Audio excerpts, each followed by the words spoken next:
एते सुंदर गप सहित एक कविता कहीथिबारु माँ परे आमको जी शक्ति दिए साहस दियंती सी हेले बापा। कवितार शीर्षक हेले मो बापा। कवितार शीर्षक है मो बापा।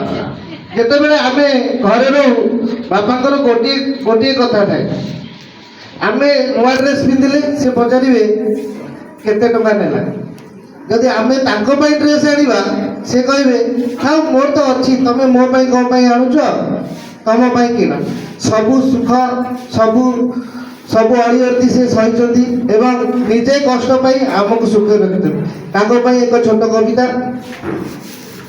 केबे केबे भावे सरगठू बड़ केबे केबे भावे सरगठू बड़ केबे भावे तमे नई केबे भावे पुड़ी नई केबे पुड़ी भावे तमे मो पाई भास्कर केबे भावे पुड़ी तमे मो पाई भास्कर तुम बिना सकाळ भी हुए नहीं बाबा तुम बिना सकाळ भी हुए नहीं।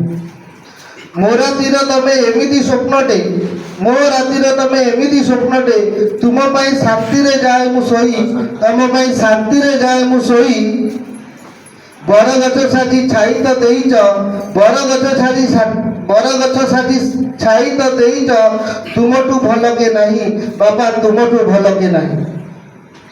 कांधरे बसई शिखेई देइच कांधरे बसई शिखेई देइच बोझ बोली किछि नहीं ए दुनिया रे बोझ बोली किछि नहीं।